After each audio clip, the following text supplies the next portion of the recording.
안녕하세요. 저는 아들 하나를 둔 40대 아빠입니다. 아내를 처음 만난 건 대학생 때 첫눈에 반해 결혼했습니다. 정말이지 눈에 넣어도 아프지 않은 여자였고, 그녀와 함께 눈에 넣어도 아프지 않은 아들도 얻었습니다.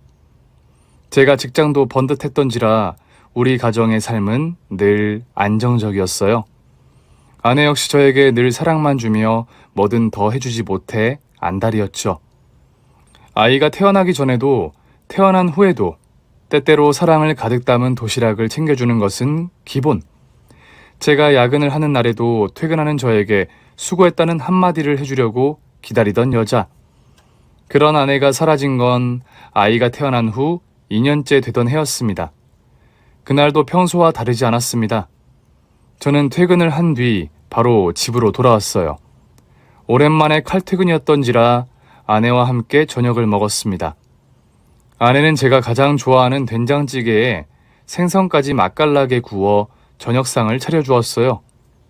제가 설거지를 하겠다고 하는데도 한사코 말리며 좀 쉬라고 직접 음식물 쓰레기 봉투를 들고 현관을 나섰습니다. 아이는 이미 잠이 든 상태였습니다. 저는 잠든 아이의 옆에서 새근새근 숨쉬는 소리를 듣다가 잠깐 잠이 들었던 것 같습니다. 너무 오래 잤나 싶어 눈을 떴을 땐 이미 자정이 넘은 시간이었습니다. 조금 이상했습니다. 평소라면 아내가 와서 저를 살살 흔들며 침대에서 자라고 깨웠을 테니까요. 그 순간의 느낌을 기억합니다. 안방 안엔 아이와 저의 숨소리만 있었습니다. 이상해서 침대 위를 보니 정말 아내가 없더라고요. 저는 아이가 깨지 않게 거실로 나갔습니다. 혹시 TV를 보다가 잠이 든 건가 싶었어요. 그러나 거실의 TV는 꺼져 있었고 어디에도 아내의 모습은 없었습니다. 저는 놀라 화장실로 향했습니다.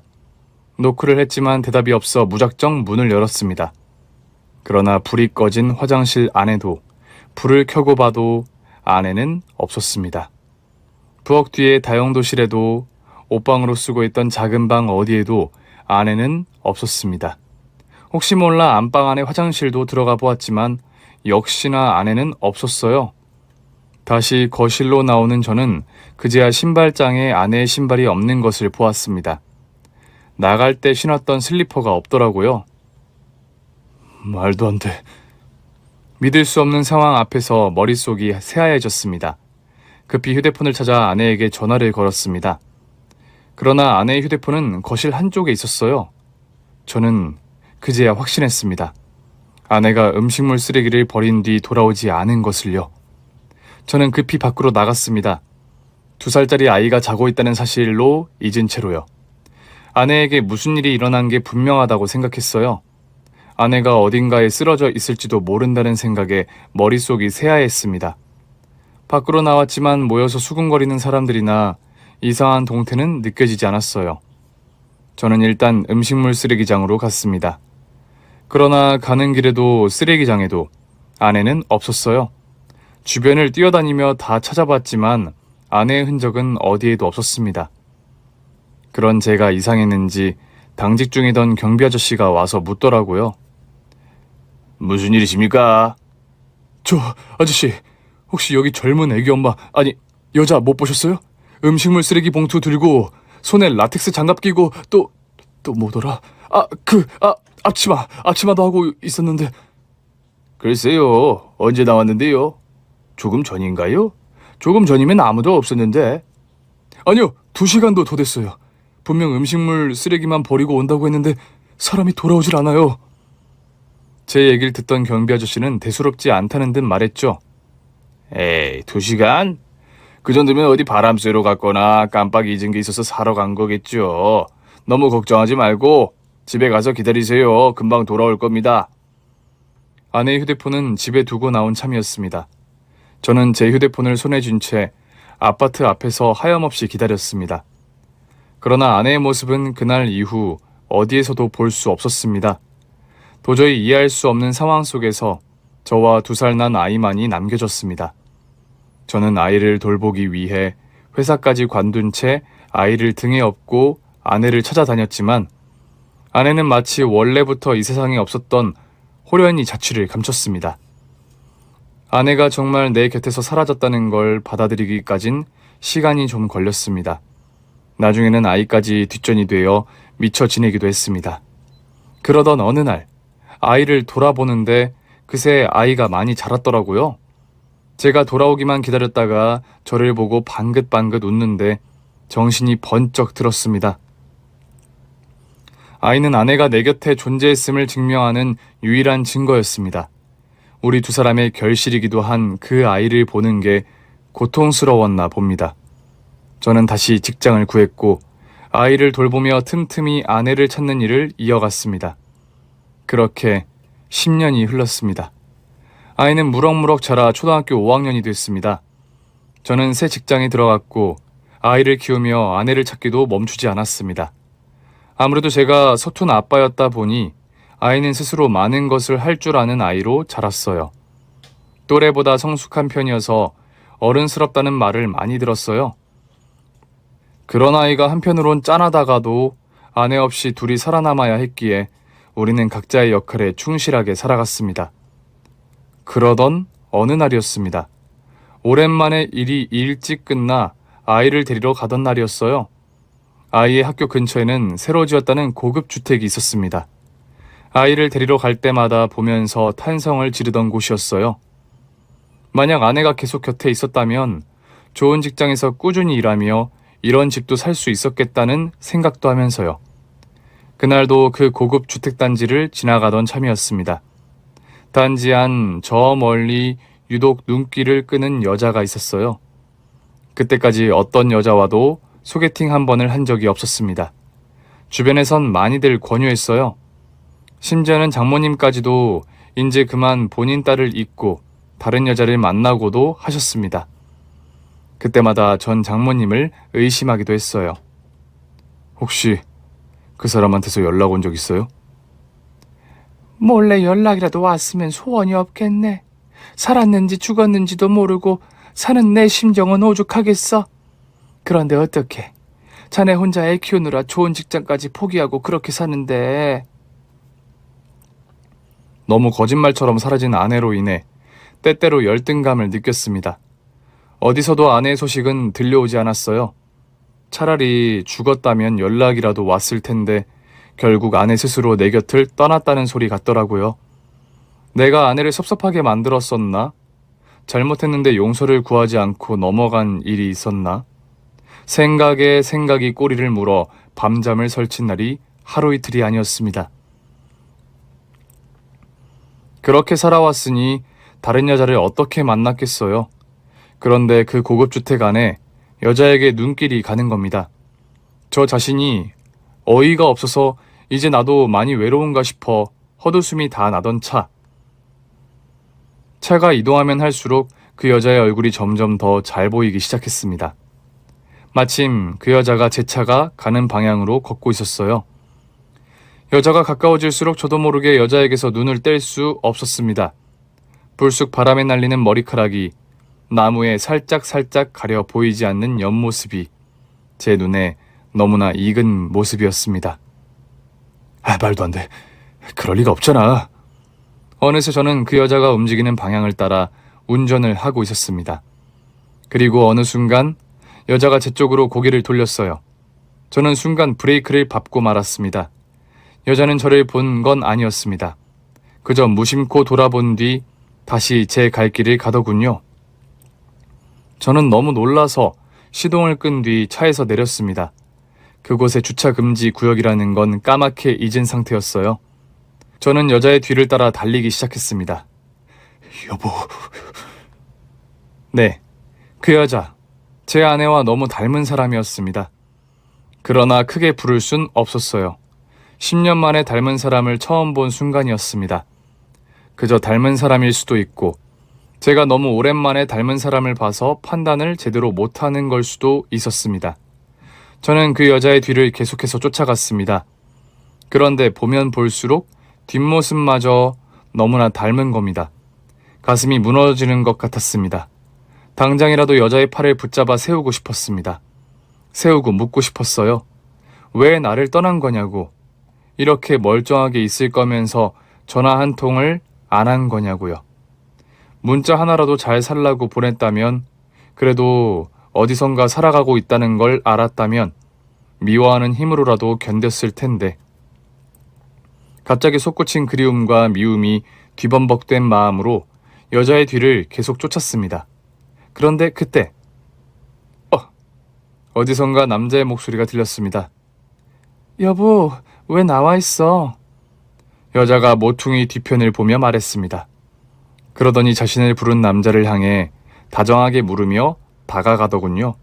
저는 서둘러 여자를 따라 모퉁이 쪽으로 다가갔습니다. 여자의 목소리를 듣는 순간 저는 온몸에 소름이 돋고 말았습니다. 여자는 10년 전 사라진 내 아내와 목소리마저 비슷했습니다. 모퉁이로 다가갈수록 두 사람의 목소리는 더 선명하게 들렸습니다. 좀 전에 퇴근했는데 당신이 집에 없잖아. 아유, 하여튼 껌딱지. 저는 가빠오는 숨을 고르며 모퉁이를 돌아섰습니다. 여자는 남자에게 팔짱을 낀 채 다정하게 걷고 있었습니다. 여보, 오늘은 날씨가 참 좋다. 밝게 말하는 아내의 목소리마저 10년 전을 떠올리게 했습니다. 두 사람의 뒷모습을 보는데 아직 그녀가 내 아내라는 확실한 증거도 없는데 가슴에 불덩이가 떨어지는 것 같았습니다. 저는 두 사람이 눈치채지 못하도록 계속해서 두 사람의 뒤를 따랐습니다. 정말 이상했던 건 두 사람의 대화를 듣는데 남자의 목소리도 제 귀에 익숙했다는 것입니다. 오늘 저녁 뭐 해줄까? 뭐 먹고 싶어? 파스타? 좋다. 내가 맛있게 해줄게. 그대로 계속 가다가는 얼굴을 제대로 확인하기 어려울 것 같았습니다. 전 방향을 틀어 두 사람의 얼굴을 똑바로 볼 수 있는 쪽으로 서둘러 걷기 시작했습니다. 두 사람이 주택 안으로 사라지기 전에 얼굴을 확인해야만 했습니다. 다행히 조금 빨리 나온 덕에 아이의 학교 시간까지는 시간이 조금 남아 있었습니다. 저는 두 사람이 들어갈 것으로 예상되는 건물 맞은편으로 달려갔습니다. 그 순간 두 사람이 건물 출입구로 들어가는 것을 보았습니다. 팔짱을 낀 채 다정하게 들어가는 여자의 얼굴은 분명 10년 전 사라진 제 아내와 똑같았습니다. 너무 놀라 맥이 풀리려던 차, 저는 아내가 팔짱을 낀 남자를 보고 기겁하고 말았습니다. 그 남자의 얼굴은 저와 똑같았습니다. 저기요! 거기 뭐예요? 그때였습니다. 경비가 저를 향해 달려오더군요. 저는 저도 모르게 경비를 피해 달아나기 시작했습니다. 어쩌면 그 상황에서 달아나고 싶었던 걸지도 모릅니다. 그토록 꿈꾸던 순간을 마주했는데 아내를 찾은 것 같은데 상황은 온통 엉망진창이었습니다. 엉망진창이 된 마음으로 일단 아이를 데리고 왔습니다. 집으로 가는데 아이가 제잘제잘 하는 말이 하나도 들리지 않아 겨우 대답만 했습니다. 나와 너무나 닮은 남자, 도대체 아내는 왜 그와 살고 있는 걸까? 혹시 나를 그 사람과 착각한 걸까? 그 여자가 아내가 맞긴 할까? 하지만 그녀가 나와 닮은 남자와 살고 있다는 사실이 분명 나의 아내라는 증거 같았습니다. 다음날 저는 다시 고급주택으로 찾아갔습니다. 이번에는 출입구에서부터 경비에게 막혔지만요. 제가 경비에게 자초지종을 설명하려던 그때였습니다. 죄송해요. 라동 202호 선생님 맞으시죠? 어제는 제가 바빠서 정신이 없었습니다. 분위기가 좀 달라 보이셔서 다른 분인 줄 알았는데 뒤늦게 아차 싶더라고요. 순간 아내의 옆에 있던 남자가 떠올랐습니다. 네. 순간 얼마나 당황했는지 모릅니다. 겨우 대답은 했는데 경비가 말한 라동 202호가 머릿속을 맴돌았습니다. 그럼 저는 이만. 저는 서둘러 라동으로 향했습니다. 202호라는 글자만 되뇌며 건물 앞까지 갔지만 또 앞에서 막히고 말았습니다. 고급 주택이라 그런지 건물마다 안전문이 있었습니다. 좌절하고 있던 그때 안전문이 열리면서 그 여자가 나왔습니다. 문을 마주보고 서 있었던 덕에 그녀를 정면에서 볼 수 있었습니다. 저를 본 여자가 화들짝 놀라더라고요. 헉, 당신 옷이 왜 그래? 아침에 다른 옷 입고 나갔잖아. 저를 너무도 당연하게 남편이라 생각하는 그녀를 보며 확신했습니다. 여보, 10년 만에 불러본 것이었습니다. 울컥 눈물이 나려 했습니다. 왜? 저는 겨우 울음을 참으며 물었습니다. 나 못 알아보겠어? 그때였습니다. 아내의 얼굴이 새하얘지더군요. 아내의 시선은 제가 아닌 제 뒤를 향해 있었습니다. 저는 천천히 뒤를 돌았습니다. 어쩐지 제 뒤에 누가 있을지 알 것 같았습니다. 돌아서는 순간 그 남자와 눈이 마주쳤습니다. 가까이서 보니 그가 누구인지 단박에 알겠더군요. 왼쪽 눈 아래의 상처.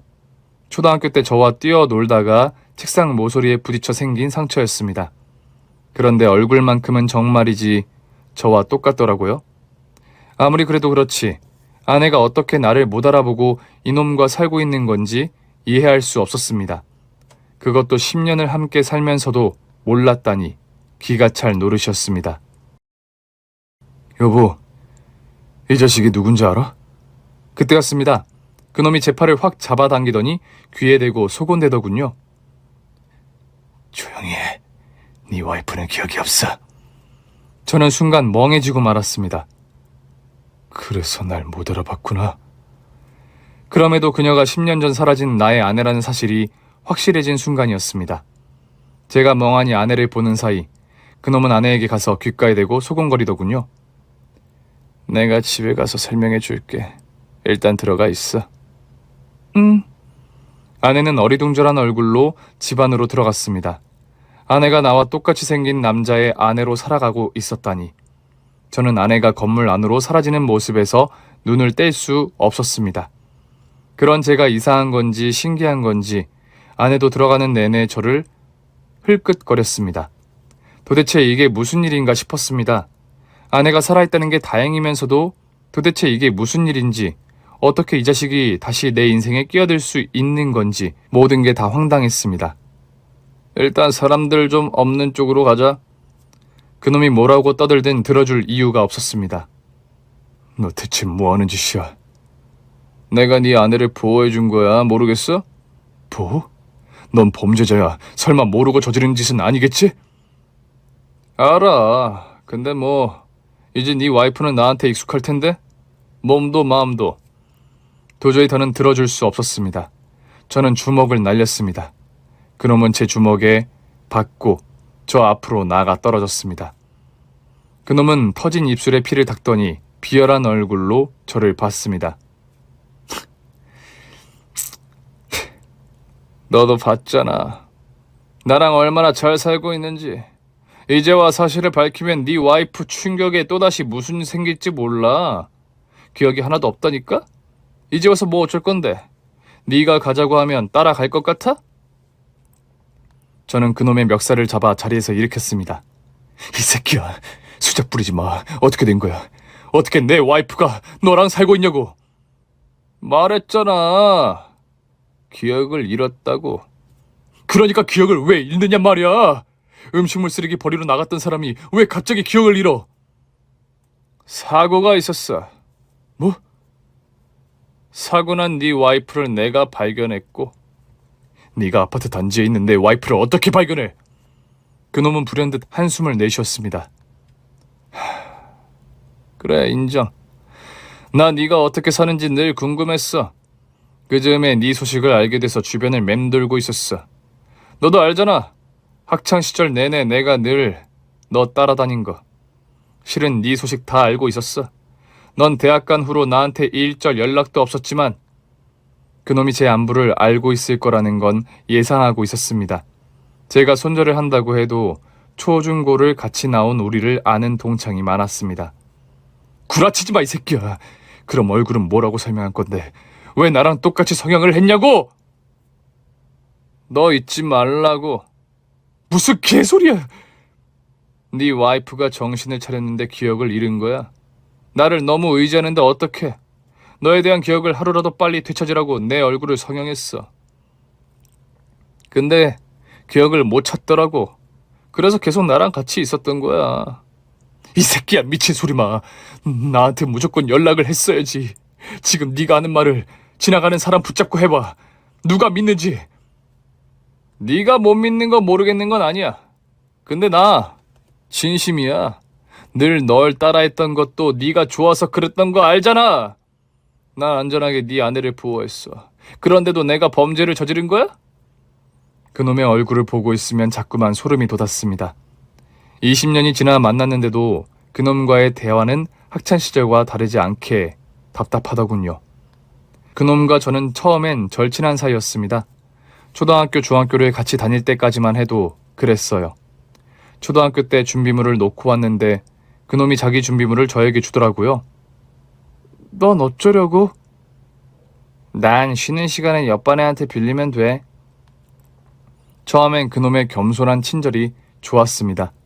그렇게 가장 친한 친구가 됐습니다. 그러다 고등학교까지 같이 가게 되면서는 정말 운명인가 싶어 더 친하게 지냈습니다. 주변에서도 너희 둘은 어떻게 초중고를 다 같이 다니냐고 신기해할 정도였습니다. 저와 그놈이 함께 다니고 있으면 형제인 줄 아는 사람들도 많았습니다. 왜냐하면 저와 그놈의 옷차림이 보통 비슷했거든요. 그놈은 늘 저와 같은 머리 모양, 운동화, 옷차림을 하고 싶어 했습니다. 어릴 땐 그게 친밀감의 표시 같아서 좋았습니다. 그러나 중학교를 들어갈 때부턴 그게 조금씩 싫어지더라고요. 야, 이제 그만 좀 따라해. 우리가 초딩도 아니고. 뭐 어때? 친구면 같은 거 입고 그러는 거지. 아, 쪽팔린다고! 고등학교에 가면서는 같은 반이 된 적은 없어 저에게 새로운 친구들도 많이 생겼습니다. 고등학교에서 사귄 친구들은 그런 그놈을 하나같이 이상해했습니다. 네 친구 말이야. 걔는 왜 우리를 그렇게 적대시하냐? 그러니까 같이 놀자고 해도 맨날 네 꽁무니만 쫓아다니고. 네 꼬봉이냐? 그럴 때마다 전 친구들 앞에서 그놈을 감쌌습니다. 좀 내성적이어서 그런다. 원래 숫기가 없다. 그래도 착한 애다 그러면서요. 문제는 고등학교 2학년 때 일어났습니다. 그때 저에겐 여자친구가 있었습니다. 고등학교에 올라와 1학년 때부터 사귀던 여자친구였는데 실은 저의 첫사랑이었습니다. 우리는 늘 같이 공부도 하고 등하교도 같이 하면서 같은 대학에 가는 꿈을 꾸곤 했습니다. 여자친구까지 생기자 그놈과 어울릴 일이 확실히 줄었습니다. 아니, 그런 줄만 알았습니다. 어느 날 여자친구가 제 얼굴 사진을 너무 가까이서 찍기에 물었습니다. 왜 이렇게 내 얼굴을 찍어? 네 절친이 찍어달라던데? 여자친구가 말하는 절친이 그놈이라는 걸 한 발 늦게 깨달았습니다. 그러나 더 이상한 건 여자친구가 그놈을 어떻게 아느냐는 것이었죠. 네가 걔를 어떻게 알아? 지난번에 스치면서 인사한 게 다였잖아. 걔가 교실 앞으로 찾아왔었어. 너랑 절친이라고 번호 좀 달라길래 줬더니 자꾸 연락을 하더라고. 뭐?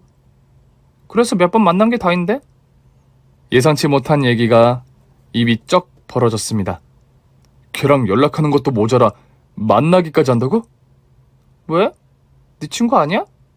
아니 뭐 친구는 맞는데. 여자친구가 워낙에 대수롭지 않게 말했기 때문에 저도 더 따져 물을 수가 없었습니다. 전 그놈을 만나 따끔하게 경고하고 싶었지만 어쩐 일인지 그놈이 저를 피하더라고요. 그러던 어느 날이었습니다. 나 어제 네 여자친구랑 그 새끼랑 손잡고 가는 거 봤다? 갑자기 그게 무슨 개소리야. 진짜라니까? 내 눈으로 직접 봤어. 저는 그 친구에게 주먹을 날릴 뻔했습니다. 사실일 리 없다고 생각했으니까요. 워낙 그놈을 싫어하던 친구여서 더 확신했습니다. 여자친구에게도 그놈에게도 묻지 않았습니다. 아니, 어쩌면 묻고 싶지 않았던 것일지도 모릅니다. 얼마 후 저는 결국 여자친구에게 이별을 통보받았습니다. 우리 헤어져. 여자친구가 그놈과 손을 잡고 다녔다는 말이 자꾸 머릿속을 맴돌더라고요. 그럼 설마 그게 사실이었어? 니들 둘이 손잡고 다닌다는 게? 치, 뭐야? 알고 있었네? 기가 찼습니다. 그 말을 아무렇지 않게 하는 여자친구는 더 어이가 없었고요. 네 친구가 날 꼬셨어. 뭐? 근데 뭐 어쩌라고. 네가 친구들한테 내 욕하고 다녔다며? 그게 무슨 소리야? 모른 척하지 마. 네 친구한테 들었거든? 공부하다가 자는 거 보면 돼지 같다고. 진짜 별로라고 그랬다며. 그게 무슨 소리야? 됐어. 그렇게 돼지 같은 년이랑 왜 사귀었니? 네 친구는 나한테 꽃 같다고 하더라? 그것도 새빨간 장미. 넌 남친인 내 말보다 걔 말을 믿어? 나 그런 말 한 적 없어. 그 새끼가 거짓말한 거야. 난 맘 변했어. 구질구질하게 매달리지 마. 지난 추억이라도 아름답게 간직하자. 그렇게 전 첫사랑과 헤어졌습니다. 그 사이에 그놈이 있다는 걸 믿을 수 없었습니다. 저는 그놈을 찾아갔습니다. 집으로 갔더니 그놈이 집에 아직 안 왔더군요. 아파트 단지 아래서 기다리는데 늦은 밤에 돼서야 그놈이 돌아오더라고요. 분명 교복을 입고 있었는데 자세히 보니 술에 잔뜩 취해 있었습니다. 너 뭐야? 술 마셨냐? 미쳤어? 어? 내 친구 아니야? 저를 보더니 삿대질까지 하며 비틀비틀 걸어오더군요. 저에게 냈다 안기려기에 그놈을 밀어버렸습니다. 술에 취한 탓인지 벽에 부딪히더니 바닥에 주저앉더군요. 저는 그런 그놈의 멱살을 잡아 일으켰습니다. 너 이 새끼 뭐 하자는 거야? 너 내 여친한테 뭐라고 했냐고? 별말 안 했는데 그걸 믿더라. 뭐? 아니 진짜 사랑했으면 사랑하는 사람 말을 들었겠지. 내 말을 들었겠어? 안 그래? 내가 찐사랑인지 아닌지 걸러준 거야. 뭐 이런 미친 새끼가 다 있나 싶었습니다. 그걸 말이라고 하냐? 걔가 얼마나 예민한 앤데 상처도 잘 받는 애한테 그런 말을 하면 당연히 진짜라고 믿지. 그냥 단박에 믿더라니까? 첫사랑은 개풀. 첫사랑 그냥 다시 해. 걔 완전 쓰레기야 쓰레기. 내 덕에 이참에 헤어진 걸 다행이라고 생각해. 술에 취해 비틀거리는 놈은 더 패줄 수도 없어서 그냥 두고 돌아왔습니다. 집으로 가는 내내 온몸이 부들거렸습니다. 그러나 제 주먹도 아깝다는 생각이 들더라고요. 이후 그놈과는 눈도 마주친 적이 없습니다. 술이 깨니 쪽팔린 줄은 알았는지 그놈도 저에게 접근하진 않았습니다. 이후 제 첫사랑과 그놈은 한 달쯤 사귀다가 헤어졌다는 얘기를 들었습니다. 가슴이 무너지더군요. 저는 친구도 첫사랑도 잃었으니까요. 시간을 돌릴 수 있다면 다른 친구들의 말을 따라 하루라도 빨리 그놈과 손절할 걸 그랬다고 후회했습니다. 그 후로 고등학교를 졸업할 때까지도 그놈과 마주친 적은 없었습니다. 신기할 정도로 눈에 띄지 않더라고요. 그 후 대학에 간 뒤로는 완전히 잊고 지냈습니다. 특히 지금의 아내를 만난 후로는 첫사랑에 대한 기억도 거의 사라져 그놈이 떠오를 일이 없었죠. 그런데 아내가 사라진 지 10년 만에 그놈이 다시 제 일상에 끼어든 겁니다. 집으로 돌아온 뒤 저는 뭘 어떻게 해야 할지 알 수 없었습니다. 아내는 기억을 잃은 게 분명해 보였습니다. 그러나 그놈의 말을 어디까지 믿어야 할지는 알 수 없었습니다. 시간이 흐를수록 속이 타들어갔습니다. 그 집에서 아내가 그놈과 함께 있을 걸 생각하니 치가 떨렸어요. 그때였습니다. 오랜만에 친구에게 전화가 왔습니다. 그 친구는 학창시절 저에게 그놈을 조심하라고 해주었던 친구였습니다. 야, 너 그 얘기 들었냐? 네가 손질한 그 새끼 첫사랑 두두 너랑 똑같은 얼굴로 성형해서 산다는데? 네가 그걸 어떻게 알았어? 우리 친척 형이 성형외과 의사가 있거든. 갑자기 나한테 혹시 이 사진에 있는 애 네 친구 아니냐고 묻는데 네 사진이더라고. 왜 그러냐고 물으니까 웬 남자가 그 사진을 들고 와서 똑같이 고쳐달라고 했다는 거야. 이제 코만 남았다면서. 차마 얼마 전에도 봤다는 말은 할 수 없었습니다. 제가 대답하지 않자 친구가 말을 이어갔습니다. 친척 형이 물어보니까 고등학교 졸업하자마자 알바한 돈으로 한 군데씩 고쳤다고 그러더래. 네 사진 들고 다니면서 걔 진짜 완전 사이코 아니냐? 이사한 건 알고 있었지만 그 정도로 미친놈이었다니. 너 설마 요즘도 연락하고 지내는 건 아니지? 야, 그런 새끼는 피하는 게 상책이야. 친구의 얘기를 듣는데 번뜩 떠오른 기억이 있었습니다. 그놈이 제 얼굴을 찍어달라고 했다며 가까이서 제 얼굴을 찍던 첫사랑의 모습이요. 설마 그때부터 계획하고 있었던 건가 싶어 소름이 끼쳤습니다. 사실은 10년 전에 아내가 사라졌는데 얼마 전에 그 새끼랑 같이 있는 걸 봤어. 뭐? 그 순간 조금 전에 친구가 한 말이 떠올랐습니다. 야, 잠깐만. 그 새끼가 성형한 게 언제라고? 고등학교 졸업하고 돈 생길 때마다 한 군데씩 계속 한 것 같던데? 순간 머리를 망치로 한 대 얻어맞은 듯 했습니다. 아내 사고 후 성형을 했다고 한 말은 또 거짓이었던 겁니다. 다음날 저는 아내가 살고 있는 집으로 향했습니다. 집 안에는 아내와 그놈이 함께 있더군요. 어쩐 일인지 그놈은 저를 반갑게 맞더니 아내에게 소개시켰습니다. 여보, 당신한테는 처음 말하는 건데 내 쌍둥이 동생이야. 저는 황당해서 그놈을 봤습니다. 그러나 그놈은 얼굴색 하나 안 바꾸고 거짓말을 하더라고요. 그래놓고는 저에게 그랬습니다. 충격받을까봐 일단 그렇게 둘러놓자. 거짓말을 밥 먹듯이 하는 모습을 보고 있자니 이놈을 믿었던 제가 한심하더라고요. 일단 저는 아내의 안전을 확인해야 했습니다. 그놈과 함께 있는 아내는 너무나 편안하고 행복해 보였습니다. 그래서 더 마음이 쓰렸습니다. 그놈은 저에게 함께 저녁을 먹고 가길 권했고 저는 아내 때문에 그러겠다고 했습니다. 두 사람이 부엌에서 뚝딱거리는 사이 저는 거실을 돌아다니다가 두 사람의 결혼 사진을 발견했습니다. 정말 시까지 올린 건가 의심하던 그때였습니다. 여보, 카놀라유가 다 떨어졌어. 마트에서 지금 좀 사다 줄래? 그놈은 쭈뼛거리더군요.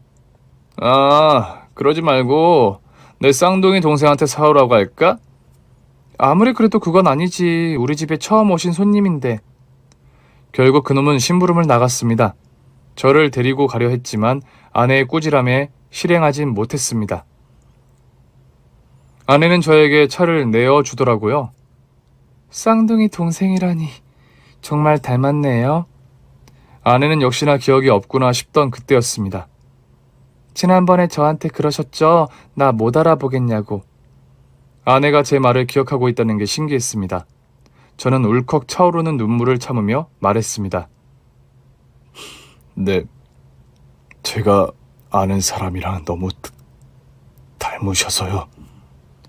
그게 누군데요? 제 아내요. 아내는 당황한 듯 저를 보더니 곧 생각에 잠긴 듯 말이 없었습니다. 저는 그놈이 없을 때 하나라도 더 알아내기 위해 물었습니다. 혹시 기억을 어디까지 잃으신 건가요? 아, 혹시 전부 잃으셨나요? 어릴 때부터? 아니요. 20살 때 기억이 있어요. 정말요? 네? 20살 때라면 우리가 대학에서 처음 만난 즈음이었습니다. 그럼 날 기억하는 거잖아. 우리 처음 만났던, 아니 처음 봤던 것도 기억해? 다시 20살이 된 것처럼 물었을 때 아내는 멍하니 저를 봤습니다. 그렇게 한동안 말이 없던 아내는 돌연 저에게 물었습니다. 말해봐요. 어디였는지. 시계탑 밑에서 부딪혔었잖아. 내가 그때 당신한테 첫눈에 반해서 연락처 좀 달라고 엄청 쫓아다녔잖아. 아내의 눈동자에 눈물이 고이기 시작했습니다. 당신이군요. 내 남편. 날 알아보겠어? 아내는 눈물을 흘리며 고개를 끄덕였습니다. 저 역시 눈물이 나던 그때였습니다. 꼴값들을 떨고 있네. 심부름을 마친 그놈이 현관에 서 있었습니다. 그놈의 눈이 돌아있는 게 보였습니다. 저는 아내를 제 등 뒤로 숨겼습니다. 그놈은 아마도 식용유가 들었을 봉투를 공중에 휘두르며 건들건들 다가오고 있었습니다. 하여튼 너 불쑥불쑥 날 낯설게 볼 때마다 불안하다 했어. 기억이 안 들어오니까 마지못해 내 옆에 있었던 거지. 그렇지? 아내는 제 등 뒤에서 덜덜 떨고 있었습니다. 눈 밑에 상처가 이상했어. 내가 말했잖아! 당신은 기억을 잃은 사이에 다쳤다고. 아무것도 기억 못했잖아. 우리가 어떻게 처음 만났는지. 20년도 더 된 일을 어떻게 기억해? 너야 기억이 별로 없으니까 기억하는 거지. 이 사람은 기억했어. 아내는 뒤에서 제 옷을 꽉 붙잡고 있었습니다. 그때였습니다. 그놈이 봉투 안에서 과도를 꺼냈습니다. 그놈은 카놀라유가 든 봉투를 바닥에 던져놓고는 말했습니다. 내가 혹시 몰라서 이것도 사왔어. 어쩐지 필요할 것 같더라고. 그놈은 칼을 든 채 우리가 있는 쪽으로 다가오고 있었습니다. 저는 이미 집안의 구조를 확인해둔 상태였습니다. 전 아내를 등 뒤에 숨긴 채 부엌 쪽으로 뒷걸음질 쳤습니다. 대체 다들 왜 날 못 믿는 거야? 그냥 조용히 살았으면 이런 일도 없잖아. 그놈의 칼은 저를 겨누고 있었습니다. 넌 이 새끼야. 아내가 사라진 지 10년이면 딴 년이랑 결혼해서 살면 되지. 여태 또 그걸 기다리고 있었어? 나만 집요한 줄 알잖아. 너야말로 진짜 사이코야. 그러나 전 그놈의 말에 대꾸하고 있을 여유가 없었습니다. 드디어 부엌 문턱까지 도착한 그때였습니다. 초인종이 울렸습니다. 현관 쪽에 가깝게 있던 그놈이 움찔 놀라며 문을 돌아봤습니다. 그놈이 아내를 향해 물었습니다. 당신 뭐 시켰어? 저는 부디 아내가 그렇다고 해주길 바랐습니다. 그러나 아니, 안 시켰는데? 그놈은 곧 저를 째려보며 물었습니다. 너 무슨 헛짓거리를 한 거야? 밖에 누구냐고. 그때였습니다. 저는 냉큼 인터폰 버튼을 눌렀습니다. 이 집의 인터폰은 부엌 입구 바로 옆에 있었습니다. 문이 열림과 동시에 경찰들이 뛰어들어왔습니다. 그놈의 손에 칼이 들린 것을 본 경찰은 주저없이 그의 손목에 수갑을 채웠습니다. 그놈은 돌연 순진한 얼굴로 경찰들에게 되물었습니다. 형사님들, 수갑을 차야 하는 건 저 자식이에요. 저 자식이 저희 집에 무단으로 들어왔어요. 그렇지 여보? 아내는 여전히 바들바들 떨며 제 등 뒤에 숨어 있었습니다. 경찰들은 저와 그놈의 얼굴을 번갈아 보더니 혀를 내둘렀습니다. 진짜네요? 얼굴이 어쩜 이렇게 똑같아요? 저는 한숨만 나왔습니다.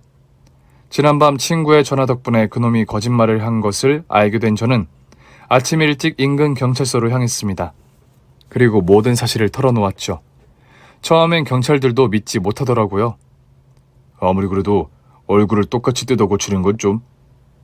저라고 믿기겠어요? 근데 봤다니까요? 경찰들은 무턱대고 아내가 사는 집에 쳐들어가겠다고 했습니다. 그러나 저는 그놈을 믿을 수 없었습니다. 저는 아내를 먼저 보호한 뒤 그놈을 잡아야 한다고 주장했습니다. 다행히 경찰들도 제 제안을 받아주었습니다. 그놈은 그 자리에서 체포되었습니다. 신원 조회 결과 그놈이 데리고 있던 그녀는 제 아내가 맞았습니다. 그놈은 수감됐고 전 아내를 데리고 일단 집으로 돌아왔습니다. 아내가 살던 고급 주택에 비하면 너무 작고 초라한 집이라 괜히 고개가 숙여졌습니다. 그러나 아내는 아이를 보더니 눈물을 흘리더라고요. 왜 울어? 이렇게 좋은 날. 기억은 없는데 그냥 알 것 같아요. 이 아이가 내 아이라는 걸. 아내가 아이를 향해 양팔을 벌렸고 아이는 쭈뼛거리면서도 제 엄마의 품에 안겼습니다. 아내는 아이를 꼭 안은 채 한참을 울었습니다. 엄마가 미안해. 엄마가 바보였어. 그날부터 우리는 기억을 찾기 위한 노력을 시작했습니다. 저는 아내를 데리고 아내가 사라졌던 아파트로 향했습니다. 지금보다 더 크고 좋았던 우리의 첫 보금자리. 아내와 함께 음식물 쓰레기 수거장을 돌아보는데 아내는 전혀 기억나는 것이 없다고 했습니다. 저기요, 오랜만이네. 그때였습니다. 누군가 뒤에서 저를 불렀습니다. 중년의 아주머니였는데 처음 보는 사람이었습니다. 기억 안 나겠지만 난 지금도 여기 살거든. 우리 같은 동에 살았어요. 아, 죄송합니다. 이사 간 지 오래돼서. 아이, 괜찮아요. 어디 정신이 있었겠어. 와이프 잃어버렸다고. 그래도 일이 잘 된 모양이네. 아주머니는 아내를 보며 미소를 지었습니다. 그러더니 주머니에서 USB를 꺼내 저에게 내밀었습니다. 왜 그때 혹여나 블랙박스에 안에 찍혔을까봐 엄청 구하고 다녔잖아. 안 찍힌 줄 알고 있었는데 몇 년 전에 차 바꾸면서 자동 저장된 블랙박스 영상을 정리하는데 찍혔더라고. 네? 근데 이미 돌아온 걸 보니 그 나쁜 놈은 잡았나봐. 나쁜 놈이요? 납치범 아니었어? 네? 우리는 급히 USB를 들고 경찰서로 향했습니다. USB 안에는 음식물 쓰레기를 버리고 돌아오던 아내가 갑자기 나타난 차에 치이는 모습과 그런 아내를 싣고 도망가는 그놈의 모습이 찍혀 있었습니다. 역시 그놈은 그때도 이미 저와 같은 얼굴을 하고 있었습니다. 그제야 당시 주민들의 증언이 무슨 말이었는지 알 것 같았습니다. 남편이랑 같이 가는 것만 봤는데. 밤에 가는 거 봤어. 남편이랑 어디 가던데. 당시 말도 안 되는 증언들이 이어지는 바람에 수사에는 진전이 없다고 생각했는데 나를 꼭 닮은 그놈을 보고 있자니 주민들은 모두 사실을 말했다는 걸 알 수 있었습니다. 그놈의 경찰 조사가 시작됐고 우리는 특별히 그 조사 과정을 몰래 볼 수 있었습니다. 예, 제 친구가 어떻게 사는지 궁금해서 늘 지켜보고 있었어요. 그 새끼가 진짜 의리가 없거든요. 제가 첫사랑 좀 뺏었다고 연락을 끊질 않나. 내가 맨날 따라한다고 얼마나 구박을 했는지. 그 새끼가 하도 구박을 해서 이렇게 된 거라니까요. 헛소리 그만하고 아내분을 납치한 이유가 뭐야? 그거나 말해. 그러다 그 새끼 아내를 봤죠. 처음에는 애를 데리고 갈까 했는데 아직 어리더라고. 그냥 궁금했어요. 친구랑 똑같은 얼굴을 한 나를 보고 친구의 아내가 착각을 할까 안 할까 장난 한번 치려고 시작한 게 이렇게 된 것뿐이에요. 그럼 납치는? 납치는 했죠. 아니, 그러니까 왜 남의 차에 치이고 그래? 난 그냥 지나갔을 뿐인데. 이 새끼가 아직도 정신을 못 차렸네. 그냥 지나가? 아주 대놓고 피해자한테 돌진하던데? 경찰은 그놈에게도 블랙박스 영상을 보여주었고 그놈은 모든 것이 계획적이었음을 자백했습니다. 결국 그놈은 구속되어 재판을 받게 되었습니다. 아내 역시 조사를 받았습니다. 정신을 차렸을 때 저는 병원에 있었습니다. 20살까지의 기억이 있었다 보니 제가 20살인 줄만 알았어요. 마침 남자친구도 있더라고요. 물론 눈 아래 상처가 이상해서 물어보니 제가 결혼을 했다는 거예요. 눈 밑에 상처는 몇 년 전에 난 거라고요. 그놈은 처음부터 저인 척하면서 아내에게 접근했고 아내는 그 말을 당연히 믿었습니다. 그러나 10년을 같이 살았어도 이상한 점은 한두 개가 아니었다고 했습니다. 그 사람은 한 번도 절 자신의 본가에 데려가지 않았어요. 마찬가지로 저에게도 친정에 가지 말라고 하더니 제가 화를 내니까 친정 식구들이 사고도 다 죽었다고 하더라고요. 전 제 신분이 가짜인지도 몰랐어요. 그놈이 재산 관리를 했다 보니 신분증을 맡기라고 했거든요. 전 제 이름이 바뀐 줄도 모르고 10년을 살았어요. 기억이 없다는 게 늘 약점이 됐거든요. 조사를 마치고 나온 아내의 손을 잡아보았습니다. 10년 만에 잡은 손이었지만 어색하지 않았습니다. 진짜 신기하다. 자기 맞는 것 같아. 나 맞아. 근데 잘 안 믿겨. 너무 오래 속고 살아서 그런가 봐. 천천히 믿어도 돼. 말은 그렇게 했지만 저라고 해서 이 상황이 쉽게 믿기는 건 아니었습니다. 비로소 아내가 돌아왔는데 저는 하루에도 수십 번씩 아내를 찾아댔습니다. 여보 어딨어? 화장실. 여보! 방에 있어, 방에. 그만 좀 찾아. 저는 아내와 집에 같이 있으면서도 아내를 찾았고 회사에 가서도 수시로 아내에게 메시지를 보냈습니다. 처음엔 답에 5분도 안에 오지 않으면 냅다 전화를 걸었고 전화를 받지 않으면 조퇴를 하고 집으로 뛰어가기도 했습니다. 그런 일이 반복되다 보니 아내는 차라리 휴대폰에 위치 추적 앱을 깔라고 하더라고요. 위치 추적 앱을 깔고 아내의 위치를 확인하고 나서야 저는 조금 마음의 안정을 찾을 수 있었습니다. 그런 저에게 아들이 그랬습니다. 아빠, 이건 아빠에게 나쁜 마음을 먹고 접근한 악인으로 인해 벌어진 사건이야. 그 사람은 수감돼 있으니 더는 같은 일은 일어나지 않을 거야. 내가 보기엔 엄마랑 아빠 둘 다 정신적인 트라우마가 있는 것 같아. 치료를 받는 게 좋지 않을까? 역시나 어른스러운 아들의 말 덕분에 저와 아내는 상담 치료를 시작했습니다. 몇 달 후 그놈의 징역형이 결정됐습니다. 아내는 그제야 안도하며 그놈과 지냈던 고급 주택에서 짐을 좀 빼와야겠다고 했습니다.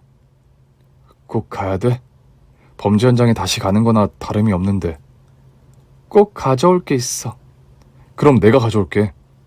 안 돼. 내가 가져와야 돼. 그래야 진짜 의미가 있는 거야. 저는 결국 아내의 뜻을 따라 그놈의 집으로 함께 갔습니다. 저는 기분이 나빠 발도 들이기 싫은데 아내는 의외로 성큼성큼 안으로 들어가더니 웬 꾸러미 하나를 달랑 들고 나오더라고요. 그 사이 둘러본 집 안에는 아내의 고급 드레스룸도 있었고 비싸 보이는 것들이 꽤 있었습니다. 막상 아내가 꾸러미 하나를 덜렁 들고 나오자 저는 좀 어이가 없었습니다. 아니, 이거 가지러 온 거야? 응, 난 이거면 돼. 다른 건 다 그 새끼 취향이야. 소름 끼쳐 가져가기 싫어. 그럼에도 참 크고 쾌적한 집이었습니다. 이런 집에 살던 아내를 좁디 좁은 우리 집으로 다시 데려가려니 괜히 미안하더라고요. 미안해. 진즉 못 찾은 것도 모자라 이렇게 좋은 집에 살다가 작은 집으로 가게 해서 원래는 좋은 직장도 다녔었는데 당신이 사라지고 관뒀거든. 애기도 키워야 하고 해서.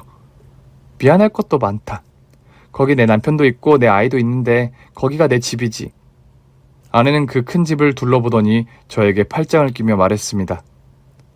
어떻게 살았나 싶어. 당신도 우리 애도 없이. 집으로 돌아가는 길 덜컥 겁이 나더라고요. 그토록 기다렸던 순간이 왔는데 직장도 예전만큼 좋은 곳도 아니고 집도 볼품이 없고 조금 더 열심히 살 걸, 더 부지런히 살 걸 하는 생각을 멈출 수 없었습니다. 거기다 저와 아내의 상담비도 못지않게 나가고 있었습니다. 제 표정을 본 건지 아내가 제 어깨를 두드리며 그러더라고요. 걱정 마. 이제 돈은 내가 많아. 당신이 돈이 많다고? 당신은 전업주부였는데 처가도 그렇게 부자는 아니었고. 아내는 집으로 돌아오자마자 저에게 통장을 보여주었습니다. 그 미친놈이 모든 돈을 내 앞으로 해놨거든. 그 자식이 돈이 많았어? 내 앞으로 해놓은 게 100억. 통장을 보니 정말 100억에 달하는 돈이 있었습니다. 이게 다 뭐야? 그놈이 번 돈 다 나한테 줬어. 무슨 심보인지는 몰라도.